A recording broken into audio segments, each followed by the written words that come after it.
Halo, salam sehat untuk Ibu dan teman-teman semua. Kembali lagi dengan saya Cahaya Arliani Safitri Utabarat dengan NIM 0320210054 dengan dosen pembimbing Maria Puji Astuti Simbolon SCAP and SMCAP. Pada kesempatan kali ini saya akan menjelaskan mengenai sistem penginderaan. Sebelumnya, apa itu sistem penginderaan? Sistem penginderaan adalah bagian dari sistem saraf yang berfungsi untuk proses informasi indera. Di dalam sistem indera ini terdapat reseptor indera, jalur saraf, dan bagian dari otak ikut serta dalam tanggapan indera. Umumnya, sistem indera yang dikenal adalah penglihatan, pendengaran, penciuman, pengecapan, dan peraba. Yang pertama, kita masuk dalam indera penglihatan atau mata. Alat tambahan dari mata terdiri atas alis mata. Alis mata ini adalah rambut kasar yang terdapat di atas mata yang berfungsi untuk memperindah dan melindungi dari keringat. Yang kedua ada kelopak mata. Bagian kelopak mata ini dapat digerakkan untuk membuka dan menutup mata. Selanjutnya yang ketiga ada bulu mata. Bulu mata ini terletak pada kelopak mata yang berfungsi untuk memperindah mata. Dan selanjutnya ada aparatus lacrimalis atau saluran air mata. Ini ya teman-teman, yang berwarna pink. Ini menuju ke konjungtiva kelopak mata yang berfungsi untuk membasahi dan membersihkan bola mata. Selanjutnya ada bola mata ini. Bola mata ini mempunyai diameter 24-25 mm. Yang keenam, ada bagian dari bola mata ini. Yang pertama ada kornea. Ini ya teman-teman, kornea. Kornea ini berfungsi untuk melewatkan cahaya yang masuk dari luar. Yang kedua ada selaput pelangi atau iris. Ini teman-teman. Selaput iris ini bagian mata yang mengandung zat warna hitam, coklat, hijau, dan biru. Kemudian ada anak mata atau pupil. Ini teman-teman. Ini. Pupil ini berfungsi untuk mengatur besar kecilnya cahaya yang masuk. Selanjutnya ada lensa mata. Lensa mata ini berfungsi untuk mengatur pembentukan cahaya. Kemudian ada selaput keras atau sklera. Ini. Sklera ini berfungsi untuk melindungi bagian dalam bola mata. Kemudian ada selaput koroid. Ini yang berwarna putih. Selaput koroid ini di dalamnya terdapat banyak saluran darah yang berwarna coklat karena mengandung banyak zat warna atau pigmen. Kemudian ada selaput jala atau retina. Ini teman-teman retina. Retina ini berguna untuk menangkap bayangan. Kemudian ada bintik kuning. Ini ya teman-teman yang seperti serabut. Bintik kuning ini bagian yang sangat mudah menerima cahaya yang masuk. Kemudian kita masuk dalam mekanisme sistem mata atau penglihatan. Mata bekerja saat menerima cahaya, pantulan cahaya yang masuk dari suatu benda melalui pupil. Kemudian diteruskan ke dalam lensa mata. Setelah itu lensa mata akan mengarahkan cahaya sehingga bayangan benda jatuh pada retina. Ujung-ujung saraf retina akan menyampaikan bayangan benda tersebut ke otak. Selanjutnya, otak akan mengelola bayangan tersebut sehingga benda tersebut jatuh pada mata.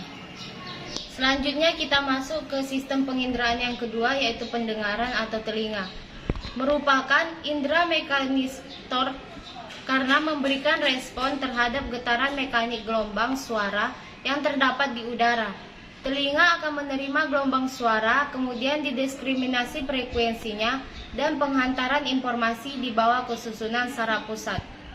Telinga ini dapat dibagi menjadi 3 bagian. Yang pertama ada auditori eksternal, ini.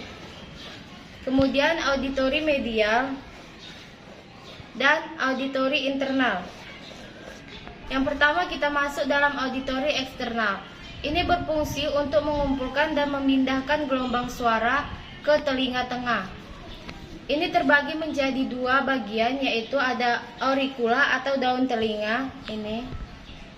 Daun telinga ini yaitu seluruh permukaan diliputi kulit tipis dengan lapisan subkutis pada permukaan anterior lateral yang ditemukan di rambut kelenjar sebasea dan kelenjar keringat. Yang kedua ada metus acousticus.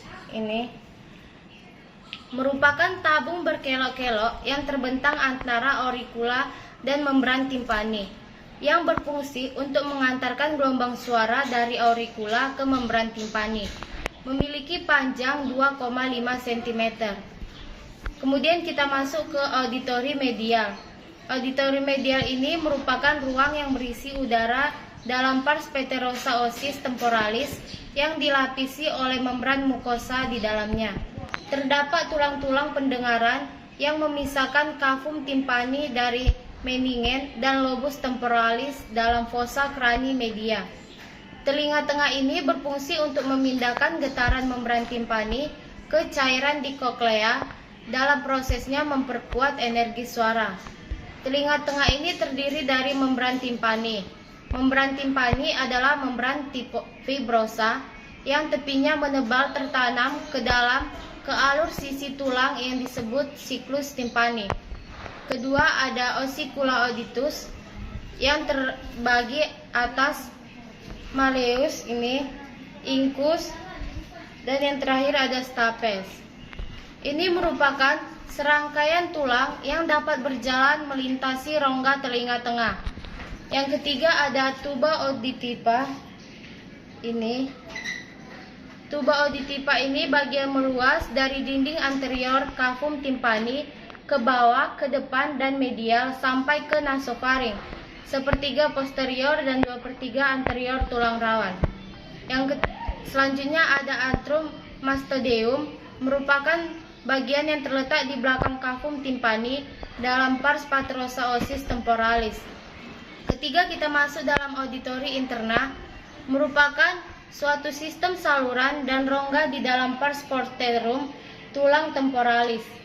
Di dalamnya terdapat labirin membranosa yang merupakan rangkaian saluran dan rongga-rongga. Auditori interna ini berfungsi sebagai sistem sensorik untuk mendengar. Auditori interna ini terdiri dari labyrinthus osseus yang terdiri dari vestibulum yang berfungsi sebagai tempat sistem sensorik untuk keseimbangan dan memberikan masukan yang penting untuk mempertahankan postur dan keseimbangan. Yang kedua ada semiscularis yang berfungsi untuk mendeteksi percepatan perlambatan rotasional. Dan yang ketiga ini ada cochlea. Ini adalah organ penting pada telinga dalam yang berbentuk cangkang siput. Bentuknya seperti tabung yang membengkok ke arah belakang sejauh 2,5 lingkaran dengan bentuk kerucut di ujungnya. Pada koklea ini terdapat organ korti yang berfungsi untuk mengubah gelombang suara menjadi impuls saraf. Selanjutnya kita masuk dalam mekanisme pendengaran. Gelombang suara akan memasuki telinga luar dan berjalan melalui lorong sempit yang disebut dengan saluran telinga, yang kemudian akan mengarah ke gendang telinga. Kemudian gendang telinga akan bergetar dari gelombang suara yang masuk dan mengirimkan getaran ini ke 3 tulang kecil di telinga tengah, yaitu malleus, incus, dan stapes tadi. Tulang di telinga tengah itu atau tulang stapes akan memperkuat atau meningkatkan getaran suara dan mengirimnya ke koklea. Kemudian setelah itu getaran itu akan menyebabkan cairan di dalam koklea bergetar. Gelombang suara berjalan di sepanjang membran basilar. Sel-sel rambut, yaitu sel sensorik yang berada di atas membran basilar, akan mengendalikan gelombang suara. Sel-sel rambut di dekat ujung lebar koklea kemudian akan mendeteksi suara yang bernada tinggi, sedangkan yang lebih dekat ke tengah akan mendeteksi suara yang bernada rendah. Kemudian saat-saat sel rambut bergerak, komponen seperti rambut yang sangat kecil atau dikenal dengan sterosilia yang bertengger di atas sel-sel rambut akan menabrak struktur dan lengkungan di atasnya. Ini menyebabkan sterosilia itu akan terbuka. Kemudian bahan kimia masuk ke dalam sel dan menciptakan sinyal listrik. Kemudian saraf pendengaran akan membawa sinyal ini ke sistem saraf pusat atau otak dan mengubahnya menjadi suara yang kita kenal dan pahami. Selanjutnya kita masuk ke dalam indera penciuman atau hidung. Indera penciuman merupakan salah satu dari 5 indera yang dimiliki oleh manusia, yang sebagai bagian dari sistem panca indera manusia. yang berperan untuk mendeteksi bau atau aroma. Adapun fungsi dari hidung yaitu sebagai indera pembawa bau atau penting yang memiliki fungsi dari hidung karena pencernaan yang bertanggung jawab untuk indera penciuman dan mengarahkan aliran udara ke daerah penciuman. Adapun struktur dari indera penciuman, yang pertama ada lubang hidung yang berfungsi sebagai tempat masuknya udara, bahkan debu dan kotoran bisa masuk melalui lubang hidung ini. Yang kemudian lubang hidung ini juga merupakan organ yang berhubungan langsung dengan orang di dalam organ hidung. Di dalam organ hidung ini terdapat bagian yang berfungsi untuk menyaring kotoran yang ikut masuk bersamaan dengan udara. Yang kedua ada silia atau bulu hidung. Silia ini merupakan rambut-rambut bagian bawah yang terdapat serabut saraf pembuka yang berfungsi untuk menyaring udara yang masuk sehingga kotoran dan debu yang masuk ke dalam hidung tidak mencapai sistem pernapasan kita. Yang ketiga ada olfaktori atau serabut saraf pembau. Ini ada di dalam hidung yang berfungsi sebagai penerima rangsang berupa bau, ialah yang menjadi reseptor utama indera penciuman kita. Ketiga, ketika ada bau di sekitar kita yang membawa dan menerimanya serta melanjutkannya ke otak. Selanjutnya kita masuk dalam membran mukosa atau selaput lendir. Membran mukosa ini merupakan bagian yang melapisi sebagian besar rongga hidung yang berfungsi agar udara yang kita hirup lebih lembab dan hangat. Kemudian ada kongka. Kongka ini merupakan bagian rongga hidung yang dikenal memiliki pembuluh kapiler yang berfungsi untuk menghangatkan udara yang masuk ke dalam pernapasan. Kemudian ada superior turbinat, middle turbinat, dan inferior turbinat. Ini ya teman-teman, yang tiga ini. Ini merupakan struktur tulang dan jaringan lunak yang tumbuh dari dinding luar saluran hidung. Mereka akan membantu menghangatkan dan melembabkan udara yang kita hirup. Yang ketujuh ada sela tursika. Ini merupakan cekungan berbentuk fadel pada tulang sphenoid yang terletak pada permukaan interaksional dari tengkorak kepala yang berfungsi membentuk dudukan tulang untuk kelenjar pituitari. Kita akan masuk dalam mekanisme penciuman. Mekanisme indera penciuman dimulai saat hidung membaui aroma tertentu, kemudian akan memproses dan meneruskannya ke otak untuk mengenali bau apa yang kita hirup. Kemudian kita masuk dalam indera pengecap atau lidah. Ini merupakan kumpulan otot pada rangka bagian lantai mulut yang dapat membantu pencernaan makanan dengan mengunyah dan menelan. Reseptor lidah ini adalah papila atau tonjolan yang terletak di permukaan lidah dan di dalamnya terdapat tunas pengecap yang peka terhadap molekul yang dapat larut. Di daerah inilah terdapat ujung-ujung saraf pengecap. Papila ini terbagi menjadi 3 bagian. Yang pertama ada papila fungiform. Ini ya teman-teman. Papila fungiform ini berbentuk seperti benang halus. Yang kedua ada papila filiform. Ini berbentuk bulat, tersusun seperti huruf V di belakang lidah. Dan yang ketiga ada papila circumvallata. Ini teman-teman. Ini berbentuk seperti jamur. Penyebab munculnya rasa pada lidah, yang pertama ada rasa manis, yaitu disebabkan oleh zat kimia organik seperti glukosa dan asam amino. Kedua ada rasa asin.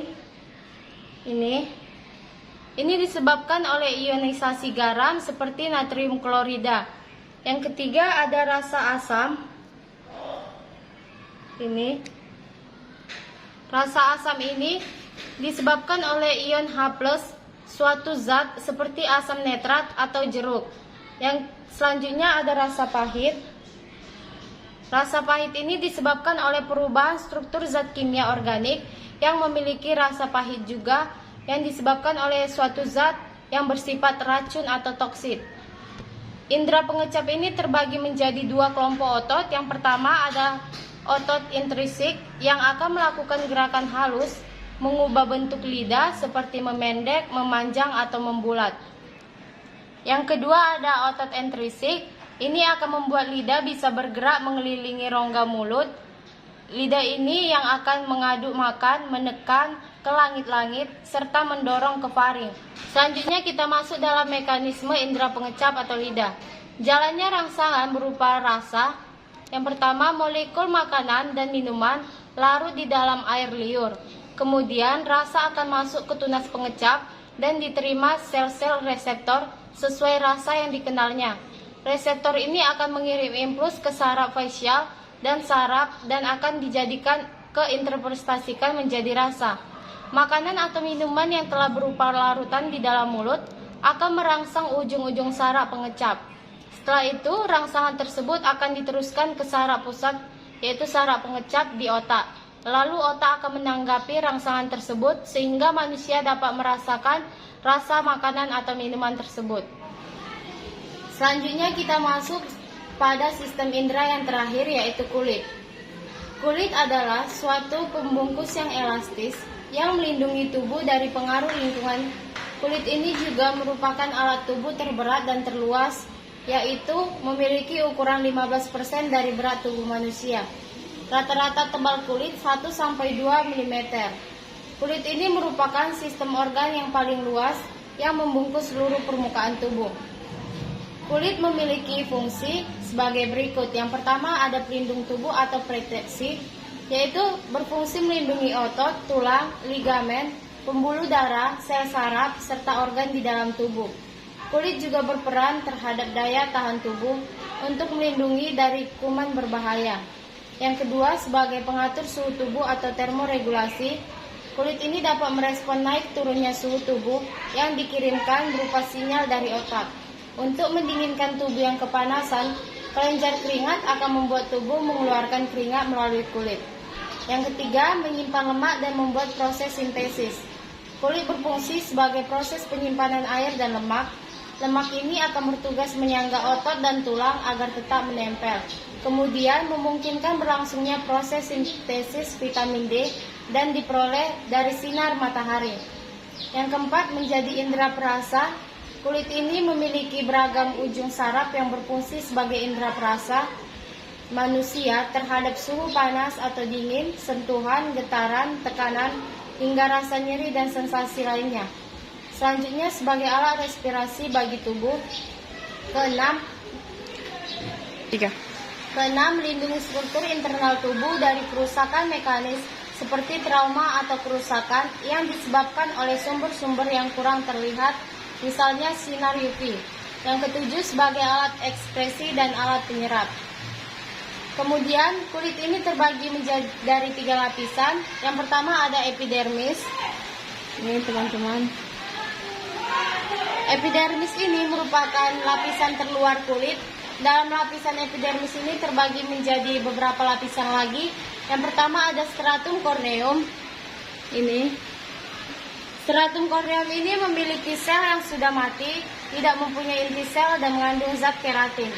Yang kedua ada stratum lucidum. Stratum lucidum ini langsung di bawah lapisan korneum tadi. Terdapat sel-sel gepeng tanpa inti dengan protoplasma. Yang ketiga ada stratum granulosum. Di bawahnya lagi. Ini terdiri dari sel pipih seperti kumparan. Sel-sel tersebut hanya terdapat 2-3 lapis yang sejajar dengan permukaan kulit. Kemudian ada stratum spinosum. Stratum spinosum ini merupakan lapisan yang paling tebal dan dapat mencapai 0,2 mm yang terdiri dari 5-8 lapisan. Kemudian ada stratum basal. Stratum basal ini atau sering disebut juga dengan germinatum karena sel-selnya terletak di bagian basal. Stratum germinatium ini akan menggantikan sel-sel di atasnya dan merupakan sel-sel induk. Kemudian ada lapisan yang kedua, yaitu lapisan epidermis. Ini. Lapisan epidermis ini merupakan lapisan dalam yang berupa jaringan ikat yang berasal dari mesoderm. Yang terbagi menjadi 2 lagi. Yang pertama ada lapisan papiler. Ini merupakan lapisan tipis yang mengandung jaringan ikat jarang. Yang kedua ada lapisan retikular. Ini. Lapisan retikular ini merupakan lapisan tebal yang terdiri dari jaringan ikat padat. Yang ketiga ada hipodermis atau subkutis yang terdiri dari kumpulan sel lemak, dan di antara gerombolan ini berjalan serabut jaringan ikat dermis. Sel-sel lemak ini bentuknya bulat dengan inti yang terdesak ke pinggir, sehingga membentuk seperti cincin. Lapisan lemak ini disebut dengan peniculus adiposus yang tebalnya tidak sama pada setiap tempat. Kemudian ada rambut. Rambut ini merupakan bagian yang berada di atas kulit yang berfungsi untuk melindungi kulit seperti alis mata agar keringat tidak mengalir ke mata dan sebagai alat peraba yang sensitif. Kemudian ada kelenjar minyak. Kelenjar minyak ini disebut juga dengan sebase yang berasal dari folikel rambut yang berguna untuk melumasi rambut. Kemudian ada kelenjar keringat. Kelenjar keringat ini distimulasi oleh saraf simpatis dalam berespon terhadap peningkatan suhu tubuh atau dalam keadaan panas atau sedang ketakutan. Kemudian ada serabut saraf. Ini teman-teman yang putih-putih. Serabut saraf ini berfungsi mengirimkan sensasi berupa sentuhan, rasa nyeri, gatal, kesemutan, mati rasa atau terbakar. Kemudian ada pembuluh darah kapiler. Kapiler ini akan memfasilitasi pertukaran oksigen dan karbon dioksida antara sel-sel darah merah dan jaringan tubuh. Kemudian ada folikel rambut. Folikel rambut ini adalah kantung kecil pada kulit sebagai tempat rambut tumbuh.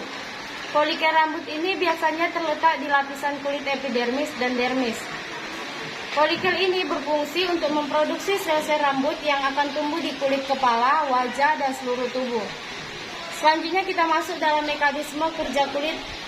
Mekanisme kerja kulit ini tergantung pada fungsinya. Yang pertama ada kulit sebagai fungsi pelindung tubuh. Ini memiliki sebum atau minyak yang lendir yang dapat diekspresikan bila ada kuman atau kotoran yang masuk, sehingga kuman dan kotoran tersebut dapat terperangkap dan tidak jadi masuk ke dalam tubuh. Kulit dengan sel epitelnya juga dapat menjaga tubuh bagian bawah dari kerusakan fisik, misalnya gesekan. Kemudian fungsi yang kedua itu kulit sebagai penerima rangsang. Kulit ini dilengkapi dengan berbagai reseptor-reseptor untuk menerima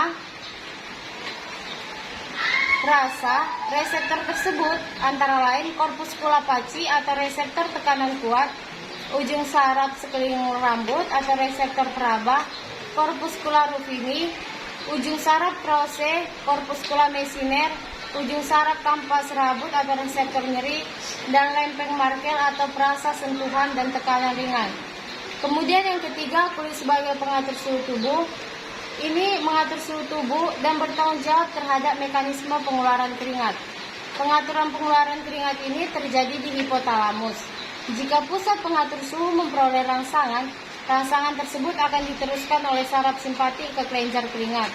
Selanjutnya kelenjar keringat ini akan menyerap dan garam dan sedikit urea, kemudian akan mengirimnya ke permukaan kulit dalam bentuk keringat.